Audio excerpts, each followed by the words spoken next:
Students, कैसे आप लोग। तो हम फिर से आपके सामने हाजिर हो चुके हैं आपकी अगली वीडियो को लेकर। तो हम जो है आपके सामने आपको जो जितनी भी चीजें आपको पहले पढ़ाई थी उसके आगे हम आज डिस्कस करेंगे इस वीडियो के अंदर, और आपको जो है ढेर सारा नॉलेज दिया जाएगा हमारी इस वीडियो के थ्रू।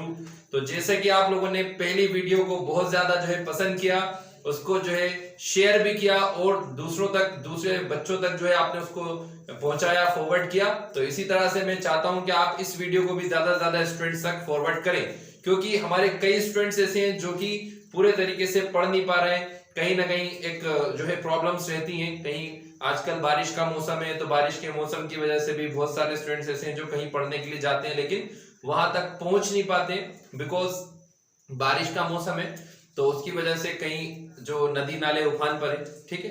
तो इसलिए अलग अलग जो डिस्ट्रिक्ट हैं उनके अंदर भी कुछ कलेक्टर्स के थ्रू जो है छुट्टियां डिक्लेयर की जा रही हैं। तो हम ये चाहते हैं कि हमारी जो वीडियोस हैं वो सभी स्टूडेंट्स तक जो कि किसी भी मजबूरी की वजह से अगर नहीं पढ़ पा रहे हैं तो उन तक ये वीडियो पहुंचे, ठीक है। तो मुझे आप लोगों का सपोर्ट चाहिए इसके अंदर। सिर्फ अगर आपका सपोर्ट मिल जाएगा तो हम इस वीडियो को उन बच्चों तक, उन स्टूडेंट्स तक जरूर पहुंचा कर रहेंगे जो कि इन जो है अपनी पढ़ाई का लाभ नहीं ले पाते, अपनी पढ़ाई का फायदा नहीं उठा पाते, ठीक है।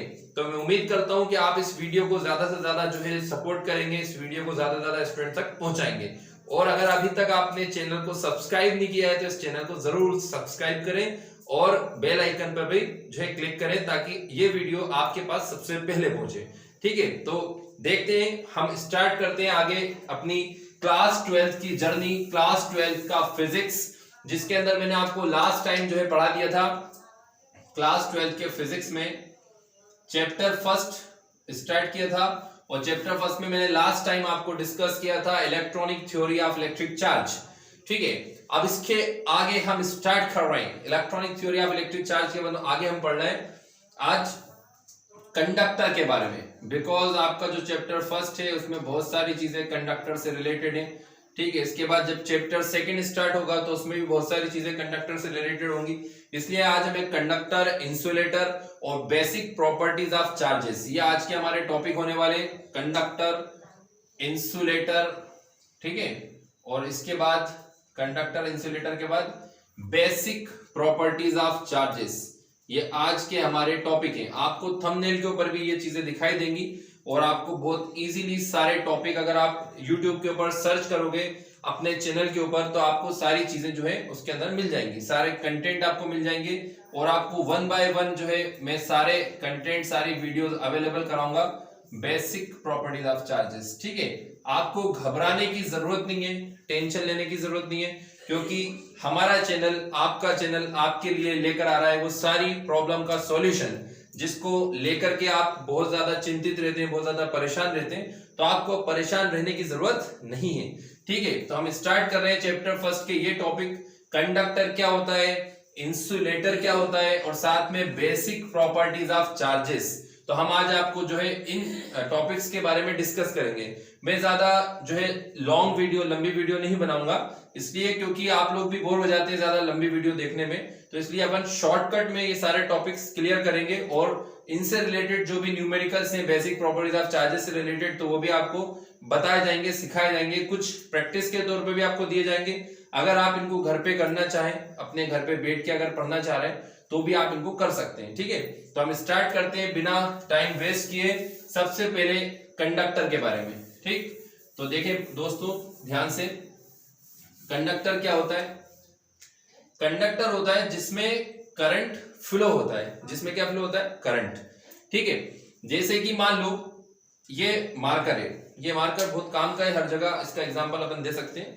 ये मार्कर है, इस मार्कर के अंदर मैं आपसे पूछता हूं कि क्या करंट फ्लो होगा अगर इसको किसी इलेक्ट्रिक वायर से अपन जोड़ दें, किसी भी करंट वाले वायर से अगर अपन इसको जोड़ दें, इधर प्लस इधर माइनस लगा दें, तो बताएं आप इसमें करंट फ्लो होगा। तो आपका आंसर है नहीं होगा, बिकॉज ये क्या है, ये एक इंसुलेटर है। इंसुलेटर मतलब जिसमें करंट फ्लो नहीं होता। आ रही बात समझ में। एक्चुअल में क्या होता है, जो कंडक्टर होता है, ठीक है, जो कंडक्टर होता है इसमें फ्री इलेक्ट्रॉन्स होते हैं। कौन से इलेक्ट्रॉन्स होते हैं, फ्री इलेक्ट्रॉन। जैसे कि अपन ने अपनी लास्ट वीडियो के अंदर देखा था, अगर आपने वो वीडियो नहीं देखी है तो आप उस वीडियो को जरूर देखें, बिकॉज उसके अंदर इन सब के जो है बेसिक कॉन्सेप्ट बताए गए, तो आप उस वीडियो को जरूर देखें, ठीक है।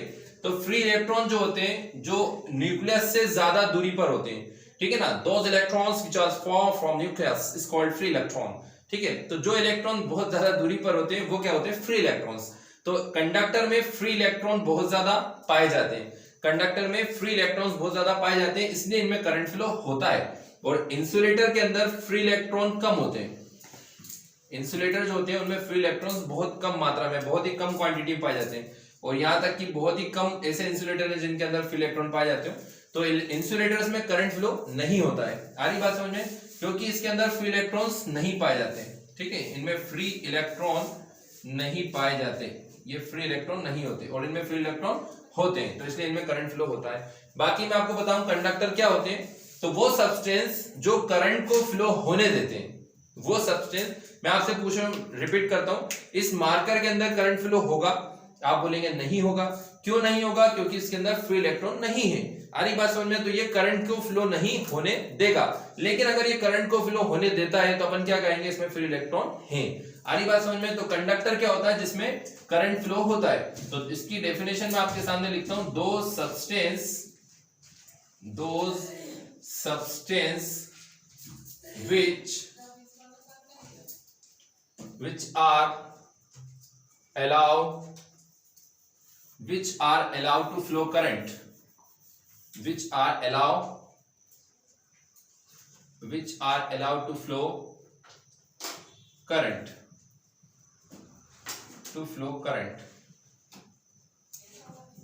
is called conductor,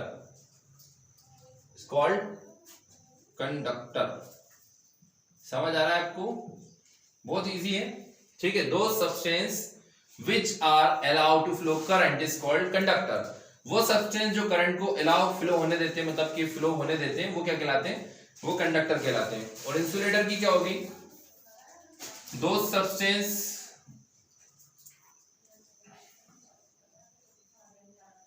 which, हर कुछ लिख देते हैं कभी कभी, इसलिए सही लिखना चाहिए।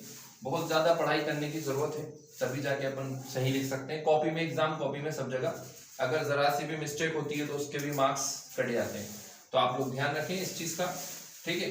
इसीलिए मैं कभी कभी खुद से भी गलत लिखता हूं ताकि आप कुछ सीख सकें। तो दो substance which are not allowed to flow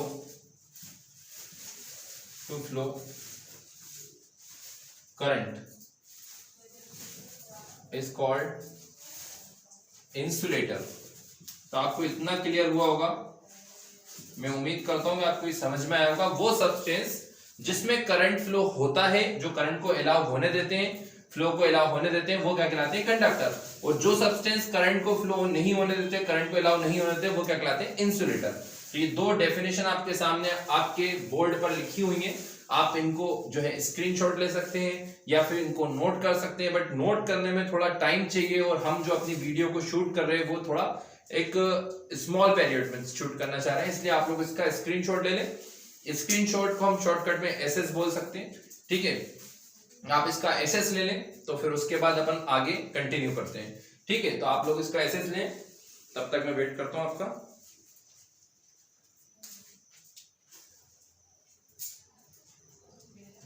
ले लिया आपने स्क्रीनशॉट? स्क्रीनशॉट हो गया, ठीक है। अब हम आगे स्टार्ट करते हैं, इसको कंटिन्यू करते हैं। अगर आप स्क्रीनशॉट नहीं ले पाए तो आप वीडियो को वापस से जो है प्रीवियस करके और स्क्रीनशॉट ले सकते हैं, ठीक है।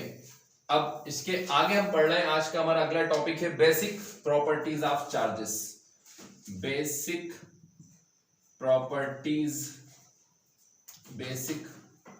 Properties of charges. तो बेसिक प्रॉपर्टीज जो होती हैं चार्ज की, जो चार्ज होता है उसकी कुछ बेसिक प्रॉपर्टीज होती हैं, ठीक है। तो हम आपके सामने स्टार्ट कर रहे हैं बेसिक प्रॉपर्टीज ऑफ चार्जेस। तो फर्स्ट है additivity of charge, additivity of charge, ये फर्स्ट प्रॉपर्टी है, एडिटिविटी ऑफ चार्ज। फिर सेकंड नंबर पे आएगी क्वांटाइजेशन ऑफ चार्ज, और फिर उसके बाद थर्ड नंबर पे आएगी कंजर्वेशन ऑफ चार्ज। तो ऐसे करके 3 प्रॉपर्टीज जो है हमें पढ़नी है। सबसे पहले एडिटिविटी ऑफ चार्ज, तो ये तो बहुत सिंपल है, एडिटिविटी ऑफ चार्ज। अच्छा, मेरी थोड़ी सी एक आदत है कि मैं हर बात में ऐसा बोलता हूँ ये बहुत सिंपल है क्योंकि मुझे तो सिंपल लगता है बिकॉज मेरा पढ़ा हुआ है, मुझे आता है, लेकिन आप लोगों के लिए सिंपल नहीं है जब तक आप उसको जो है ठीक से पढ़ नहीं लेते, ठीक से याद नहीं कर लेते, ठीक से आपको समझ में नहीं आ जाता। ठीक है। अच्छा, एक बात और ध्यान रखें कि कभी भी किसी भी टॉपिक को पढ़ने के बाद ये ना सोचें कि यार ये तो समझ में नहीं आया। ठीक है, आप पहले उसको एक बार मुझसे कमेंट करके बोल दें कि सर ये टॉपिक समझ में नहीं आया, तो मैं आपको उसको एक बार जो है अलग से रिपीट कर दूंगा। ठीक है। वैसे तो बहुत सिंपल से टॉपिक है और ज्यादातर सारी चीजें मैं आपको ऐसे ही पढ़ाऊंगा कि आपको बहुत इजी लगे, बहुत आसान लगे। अगर आपका सपोर्ट मिलता रहा तो हम अपनी वीडियोस को बहुत आगे तक पहुंचाएंगे। ठीक है। तो देखें ध्यान से, additivity of charge upon start करते हैं। एडिटिविटी ऑफ चार्ज क्या होता है, मैंने आपको पढ़ाया है प्रीवियस वीडियो में, वो देखनी पड़ेगी आपको। प्रीवियस वीडियो अगर नहीं देखी है तो देख लें, है ना। कई बच्चे बोलते हैं सर हम प्रीवियस वीडियो नहीं देखेंगे, हम तो आपकी आगे वाली वीडियो देखेंगे, लेकिन ऐसा नहीं होता है। प्रीवियस वीडियो आपको देखनी पड़ेगी, तभी आपको आगे की चीजें क्लियर हो पाएंगी, समझ में आ पाएंगी। ठीक है। तो देखें ध्यान से। अच्छा, कोई मन में ऐसा सोच रहा है, मुझे ऐसा लग रहा है जैसे आवाज आ रही है, मुझे मन की आवाज भी सुनाई दे जाती है। कोई ऐसा सोच रहा है कि सर आप व्यूज बढ़ाना चाहते हो अपनी वीडियोस पर, है ना, इसलिए हमसे बोल रहे हो बार बार कि प्रीवियस वीडियो देखो, प्रीवियस वीडियो देखो, लेकिन एक्चुअल में ऐसा नहीं है। ठीक है। व्यूज तो अपने आप बढ़ते हैं, ठीक है, व्यूज तो बढ़ जाते हैं, बट आप जो है प्रीवियस वीडियो देखेंगे तो आपको ये सारी चीजें बहुत अच्छे से क्लियर हो जाएंगी। ठीक है। भरोसा रखें, यकीन रखें, और आप जैसा यहाँ से बताया जा रहा है उस टाइप से आप प्रिपरेशन करते जाएं। ठीक है। डेफिनेटली अगर आप एग्जाम 12th के बोर्ड एग्जाम दे रहे हैं तो आपको बहुत हेल्प मिलने वाली है, और अगर आप नीट जेडबलई के अंदर अगर जो है प्रिपरेशन करने में लगे हुए हैं तो उसके लिए भी आपको जो है इसके अंदर से बहुत सारी चीजें हेल्प में मिल जाएंगी। ठीक है। तो आप देखें एडिटिविटी ऑफ चार्ज, ये आपको बताया जा रहा है एडिटिविटी ऑफ चार्ज क्या होता है। मैंने आपको लास्ट प्रीवियस वीडियो के अंदर बताया था कि जो एटम होता है, ठीक है, एटम का जो बीच वाला पार्ट है इसको हम क्या कहते हैं, न्यूक्लियस। ठीक है, इसको हम क्या कहेंगे, न्यूक्लियस। बीच में जो बीच वाला पार्ट है एटम का, वो क्या कहलाता है, न्यूक्लियस कहलाता है। अब न्यूक्लियस के अंदर 2 टाइप का जो है पार्टिकल पाया जाता है, एक तो क्या होता है प्रोटॉन, और एक क्या होता है न्यूट्रॉन। समझ में आ रही है। प्रोटॉन पे पॉजिटिव चार्ज होता है, न्यूट्रॉन पे कोई चार्ज नहीं होता है। समझ में आ रही बात, न्यूट्रॉन पे कोई चार्ज नहीं होता है, प्रोटॉन पे पॉजिटिव चार्ज होता है, न्यूट्रॉन पे कोई चार्ज नहीं होता है। ये तो बहुत ही अच्छे से आपको क्लियर है। ठीक। इसके बाद इसके चारों तरफ कौन रिवॉल्व होते हैं, इलेक्ट्रॉन्स। कौन रिवॉल्व होते हैं, इलेक्ट्रॉन्स। ठीक है। अब तुम कहोगे कि सर आप तो एडिटिविटी ऑफ चार्ज समझा रहे थे, ये क्या समझाने लगे, तो ये उसी के अंदर से मैं आपको थोड़ा सा कॉन्सेप्ट समझा के फिर इसकी डेफिनेशन आपको लिखाऊंगा एडिटिविटी ऑफ चार्ज की। ठीक। तो इसमें जो है प्रोटॉन न्यूट्रॉन होते हैं न्यूक्लियस के अंदर, और आसपास कौन रिवॉल्व होते हैं, कौन चक्कर लगाते हैं, इलेक्ट्रॉन चक्कर लगाते हैं। तो मैंने आपको प्रीवियस वीडियोस के अंदर बताया था कि जितने इलेक्ट्रॉन होते हैं उतने ही क्या होते हैं, प्रोटॉन होते हैं। जितने इलेक्ट्रॉन होते हैं उतने ही क्या होते हैं, प्रोटॉन होते हैं। आ रही बात समझ में, जितने इलेक्ट्रॉन उतने ही प्रोटॉन। तो जितना पॉजिटिव चार्ज उतने ही क्या होगा, नेगेटिव चार्ज। तो यही क्या कहलाता है, एडिटिविटी ऑफ चार्ज। जितने प्रोटॉन उतने ही इलेक्ट्रॉन, तो जितना पॉजिटिव चार्ज उतना ही नेगेटिव चार्ज। इसे ही हम क्या बोलते हैं, एडिटिविटी ऑफ चार्ज। ठीक है। तो हम इसको लिखते हैं एडिटिविटी ऑफ चार्ज को, फिर आप इसका स्क्रीनशॉट ले लेना। सबसे पहले अपन लिखेंगे नंबर ऑफ प्रोटॉन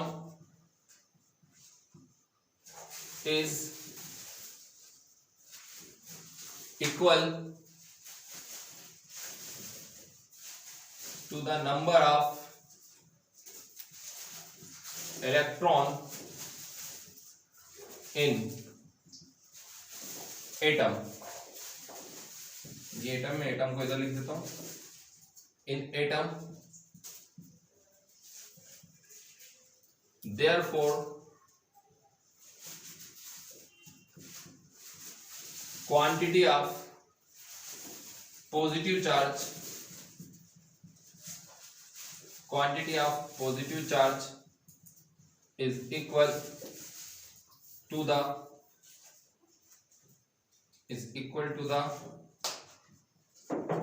ये लिख देते हैं नीचे, is equal to the quantity of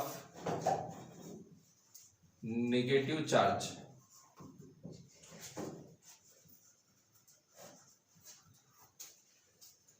ठीक, it is additivity of charge. ठीक, ये कंप्लीट हुआ अपना एडिटिविटी ऑफ चार्ज। देख लें आप इसे ध्यान से, एडिटिविटी ऑफ चार्ज को, एडिटिविटी ऑफ चार्ज आप ध्यान से देख लें।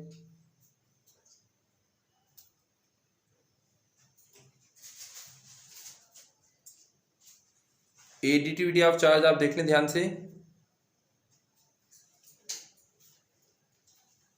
ठीक है, तो यहां पे एडिटिविटी ऑफ चार्ज जो इसके अंदर हम लिखेंगे, number of proton is equal to the number of electron in atom. जो कि नंबर ऑफ प्रोटॉन होते हैं वो नंबर ऑफ इलेक्ट्रॉन के इक्वल होते हैं। तो इसीलिए प्रोटॉन जो होता है पॉजिटिव चार्ज होता है, इलेक्ट्रॉन नेगेटिव चार्ज होता है, तो वो भी आपस में क्या होता है, इक्वल होता है। पॉजिटिव चार्ज की क्वांटिटी नेगेटिव चार्ज की क्वांटिटी के इक्वल होती है, तो हम इसे कहते हैं एडिटिविटी ऑफ चार्ज। समझ में आया आपको? अगर कोई प्रॉब्लम हो, कोई दिक्कत हो तो आप पूछ सकते हैं। बाकी आपके सामने पूरा टॉपिक लिखा हुआ है, डायग्राम आपको बनाना नहीं है। अगर आप बनाना चाहें तो आप बना सकते हैं, वैसे प्रीवियस वीडियो में मैंने इसको समझाया। ठीक है, तो आप इसका स्क्रीनशॉट लें जल्दी से, ताकि हम आगे अपनी वीडियो, ठीक है ना, बढ़ा सकें।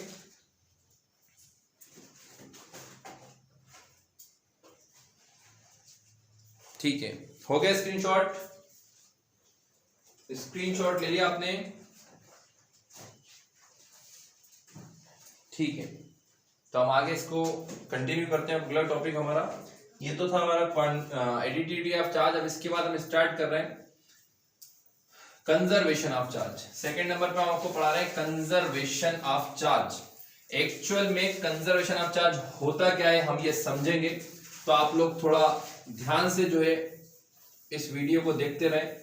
एक्चुअली में एक प्रॉब्लम समझ में आई कि YouTube के ऊपर बहुत सारी वीडियोस जो है देखने को मिलती हैं, बट कुछ वीडियोस हैं जिसमें आपको कुछ 12th क्लास के टॉपिक्स देखने को मिल जाते हैं, लेकिन प्रॉपरली अगर टॉपिक वाइज पूरी वीडियो देखी जाए, पूरे टॉपिक्स देखे जाए, तो वो आपको वीडियो देखने को नहीं मिल पाएंगी। तो इसीलिए हम आपके लिए ये सारी वीडियोस अपलोड कर रहे हैं, ताकि आप एक एक करके सारी वीडियोस देखते जाएं। ठीक है, अच्छा, कुछ स्टूडेंट्स ये भी ध्यान रखें, मतलब कि लगभग सभी स्टूडेंट्स ध्यान रखें कि अपना जो दिमाग है, अपना जो माइंड है, वो अपन को इस समय जो है, इस टाइम जो है पढ़ाई के ऊपर रखना है। अपने दिमाग को इधर उधर नहीं भटकाना है, क्योंकि ये जो टाइम होता है बहुत कीमती होता है, बहुत काम का समय होता है। ठीक है, जैसे सितंबर में आज कितनी है, 17 हाँ, तो आज 16 है, कल 17 है, परसों 18 है, 18 संडे। तो इसलिए आप लोग ध्यान रखें, अपने दिमाग को जो, अपने माइंड को जो है, अपन को इधर उधर जो है डिस्ट्रैक्ट नहीं करना, माइंड को भटकाना नहीं है, सिर्फ पढ़ाई पे फोकस करना है। ठीक है, तो जितनी भी वीडियोस आपको मिलेंगी उसके अंदर थोड़ा सा जो है मोटिवेशन भी आपको मिलेगा। ठीक है, तो देखें ध्यान से। नेक्स्ट जो है अपना टॉपिक अपन स्टार्ट कर रहे हैं, conservation of charge. Conservation of charge. अब कंजर्वेशन ऑफ चार्ज क्या होता है, थोड़ा इसको ध्यान से समझें। कंजर्वेशन ऑफ चार्ज, ये कंजर्वेशन जो वर्ड लिखा है, कंजर्वेशन, मैं इसको नीचे लिखता हूं अलग से, थोड़ा बड़ा बड़ा आपको दिखाई देगा, बड़ा बड़ा है ना।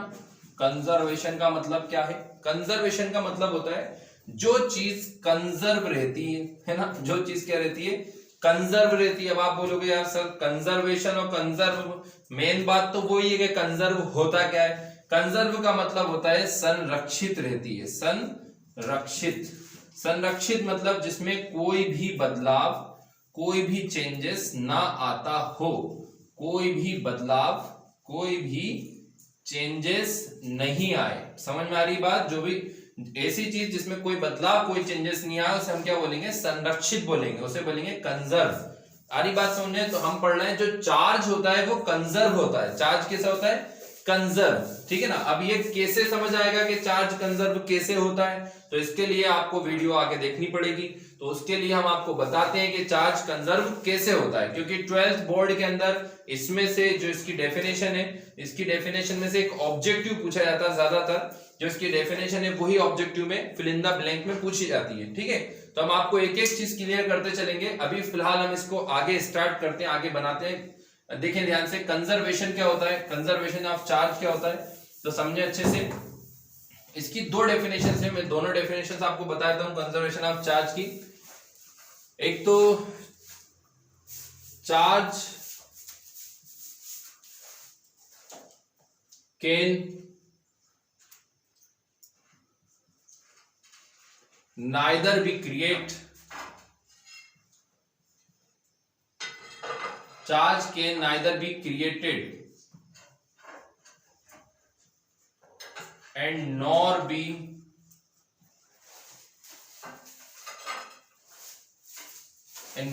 destroyed, but it can be transferred. It can be transferred, but it can be transferred one body to another body. ठीक है, ये कंजर्वेशन ऑफ चार्ज है, तो इसको हम आपको समझा रहे हैं। Charge can neither be created, charge को हम क्रिएट नहीं कर सकते और ना ही नॉर बी डिस्ट्रॉयड, ना ही इसे हम डिस्ट्रॉय कर सकते हैं, ना ही हम इसे खत्म कर सकते हैं। चार्ज को हम ना तो क्रिएट कर सकते हैं, ना इसे हम डिस्ट्रॉय कर सकते हैं, but it can be transferred, लेकिन हम इसे ट्रांसफर कर सकते हैं। ट्रांसफर करने का मतलब है एक जगह से, एक बॉडी से दूसरी बॉडी में भेजना, ट्रांसफर करना, but it can be transferred one body to another. ठीक है, 2 सेकंड।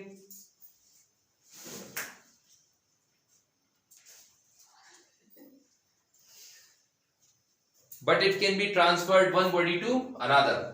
समझ आ रहा है आपको? Conservation of charge, charge can neither be created, charge को क्रिएट नहीं कर सकते, एंड नॉर बी डिस्ट्रॉयड, और इसे डिस्ट्रॉय भी नहीं कर सकते। जैसे आपने एनर्जी का कंजर्वेशन लॉ पढ़ा होगा। कंजर्वेशन लॉ ऑफ एनर्जी क्या होता है? कंजर्वेशन लॉ ऑफ एनर्जी होता है एनर्जी को भी क्रिएट नहीं कर सकते, एनर्जी को भी डिस्ट्रॉय नहीं कर सकते। ऐसे चार्ज को भी क्रिएट नहीं कर सकते और चार्ज को भी डिस्ट्रॉय नहीं कर सकते, but it can be transferred, लेकिन इसे ट्रांसफर कर सकते हैं one body to another body. समझ आ रहा है? तो ये है चार्ज, कंजर्वेशन ऑफ चार्ज की एक डेफिनेशन। ठीक है, चार्ज को ना तो क्रिएट किया सकता है ना डिस्ट्रॉय किया सकता है, but it can be transferred, लेकिन इसे ट्रांसफर किया सकता है one body to another body. अब इसके बाद इसकी और में एक डेफिनेशन और आप लोग लिख लें, उसके बाद फिर मैं इसका एक छोटा सा एग्जांपल है वो आपको बता दूंगा। चार्ज कैसे जो है क्रिएट नहीं हो सकता, डिस्ट्रॉय नहीं हो सकता, वो आपको मैं समझाऊंगा। ठीक है, तो कंजर्वेशन ऑफ चार्ज में इसका और मैं एक एग्जांपल मैं आपको बता रहा हूं, एक डेफिनेशन बता रहा हूं, सॉरी।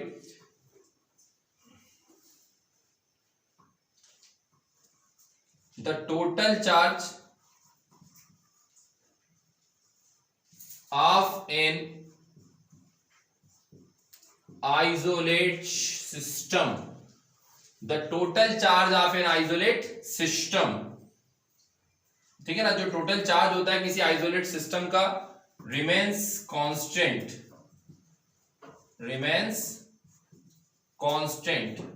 टोटल चार्ज होता है आइसोलेट सिस्टम का, वो क्या होता है? कांस्टेंट होता है। The total charge of an isolate system remains constant. System नहीं मतलब सिस्टम, है ना, सिस्टम का जो टोटल आइसोलेट सिस्टम का जो टोटल चार्ज होता है वो क्या होता है? कांस्टेंट होता है। ठीक है, तो मैं इसका एग्जांपल आपको बताऊंगा अभी। Total charge of an isolate system remains constant का मतलब क्या होता है? टोटल चार्ज का मतलब तो कुल चार्ज होगा। आइसोलेट सिस्टम का मतलब होता है जिसके अंदर ना चार्ज जा पाए और जिसके अंदर से ना चार्ज बाहर आ पाए, उसे हम बोलते हैं आइसोलेट सिस्टम। आ रही बात समझ में? जिसके अंदर से ना चार्ज बाहर जा पाए और ना बाहर से चार्ज अंदर आ पाए। जैसे ये मार्कर है, इसके अंदर से ना चार्ज बाहर जाए और ना बाहर से चार्ज इसके अंदर आए। समझ में आ रही है? ना तो बाहर चार्ज जाए और ना अंदर इसके चार्ज आए, उसे हम बोलेंगे आइसोलेट सिस्टम। रिमेन्स कांस्टेंट, ठीक है, कांस्टेंट रहता है। इसका जो टोटल चार्ज है वो क्या रहता है? कांस्टेंट। तो हम इसको एक एग्जांपल के साथ समझेंगे, तो आप इसका पहले स्क्रीनशॉट ले लें, उसके बाद हम इसे आगे कंटिन्यू कर रहे हैं।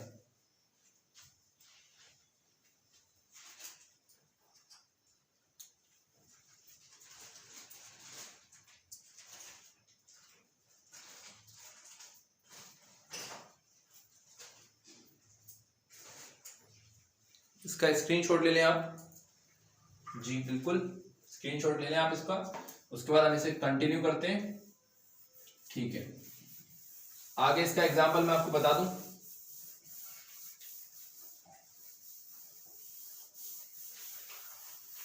देखिए, total charge of an isolate system remains constant कैसे होता है?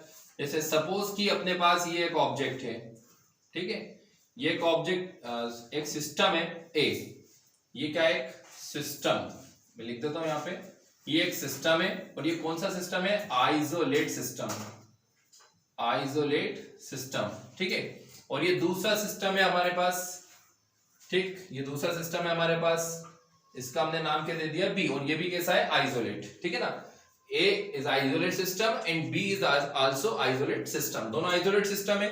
अब इसके अंदर हमने सपोज की कुछ बॉडीज मान ली, जैसे कि हमने सपोज इसमें 3 बॉडीज ले ली, ऐसे हमने इसके अंदर 3 क्या ले ली, बॉडीज, ये हमने 3 बॉडीज ले ली, दिखाई दे रहा है आपको। इसमें ए में हमने 3 बॉडीज ले ली, बी के अंदर भी हमने 3 बॉडीज ले ली, ठीक है, बॉडीज मतलब वस्तु ले ली। अब इसके ऊपर चार्ज है सपोज 3 कूलम, इस पे चार्ज है +4 कूलम, और इस पे चार्ज है -5 कूलम, ठीक, और इस पे चार्ज है सपोज +10 कूलम, और इस पे चार्ज है -20 कूलम, और एक इस पे चार्ज हमें फाइंड करना है, ठीक है। इस पे चार्ज है +3 कूलम, इस पे चार्ज है +4 कूलम, इस पे चार्ज है -5 कूलम, इस पे चार्ज है 10 कूलम, इस पे चार्ज है -20 कूलम, और इस पे चार्ज हमें फाइंड करना है। तो देखें हम स्टार्ट करते हैं, इसको चार्ज को कैसे फाइंड करना है। तो +3 एज इट इज, फिर +4 एज इट इज, और -5 भी एज इट इज, इक्वल, किसके इक्वल रख लेंगे, इधर वाले के, प्लस का 10 माइनस का 20, और जो लास्ट वाला है इसको हम क्या मान लेंगे, Q, प्लस का 10 माइनस का 20, और लास्ट वाले को हम क्या मान लेंगे, Q।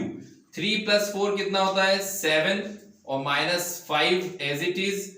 20 में से 10 माइनस करेंगे तो माइनस का 10 बचेगा, बिकॉज माइनस का 20 बड़ा है, और plus Q as it is. 7 में से 5 माइनस करेंगे कितना बचेगा, 2, माइनस का 10 इक्वल के इधर ट्रांसफर होगा तो प्लस का 10, और Q एज इट इज, और 10 और 2 कितने हो जाते हैं, 12, ठीक है। तो यहाँ पे 12 कूलम, इसका चार्ज कितना आया, 12 कूलम। अब एक बार अगर हम इनको टोटल करके देखेंगे तो सिस्टम ए का चार्ज और सिस्टम बी का चार्ज, दोनों का चार्ज टोटल आएगा। अगर आप नहीं मानेंगे तो अपन एक बार करके देख लेंगे, ठीक है। देखिए आप लोग ध्यान से, ये आइसोलेट सिस्टम है ए, और ये आइसोलेट सिस्टम क्या है, बी। इसका चार्ज है +3 कूलम, इसका चार्ज है +4 कूलम, इसका चार्ज है -5 कूलम, इसका चार्ज है 10 कूलम, इसका है -20 कूलम, और इस वाले का चार्ज अपने को फाइंड करना है। तो अपन ने फाइंड किया कैसे, +3 as it is, +4 as it is, -5 as it is, फिर +10 -20, और प्लस इसको मान लिया Q। 3 + 4 कितने हो गए, 7, -5 एज इट इज, 10 में से 20 मतलब 20 में से 10 माइनस करेंगे तो माइनस का 10, और plus Q as it is. अब 7 में से 5 माइनस करेंगे तो 2, माइनस का 10 इक्वल के इधर ट्रांसफर होगा तो प्लस का 10, और इधर Q ऐसे का ऐसे रहेगा। 10 और 2 कितने हो गए, 12 कूलम, तो Q की वैल्यू आ गई 12 कूलम। अब एक बार इनको प्लस करके देखते हैं, देखें 3 और 4 7, 7 में से 5 गए तो 2, तो इस आइसोलेट सिस्टम का टोटल चार्ज कितना आया, 2 कूलम, ठीक है, 2 कूलम, इसका चार्ज आया 2 कूलम, किसका, सिस्टम ए का। कैसे आया, 3 + 4 7, 7 में से 5 माइनस कर दोगे तो 2 कूलम। अब इधर देखें 20 में से 10 गए तो माइनस का 10, और -10 में से 12 गए तो प्लस का कितना बचेगा, 2 कूलम, तो इधर भी +2 कूलम आ रहा है। आ रही बात समझ में। तो जो टोटल चार्ज है आइसोलेट सिस्टम का वो क्या है, कांस्टेंट। अब आप इनकी जगह अगर कोई और वैल्यू रख के भी चेक करेंगे तो भी आपका आंसर सही आएगा।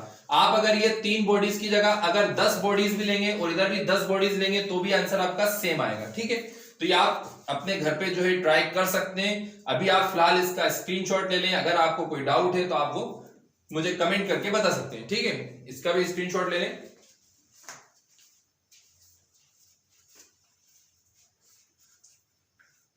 ले लिया स्क्रीनशॉट, स्क्रीनशॉट ले लिया आपने, ठीक है। हाँ तो स्टूडेंट्स, कैसी लगी आपको ये वीडियोस, मुझे कमेंट करके जरूर बताएं।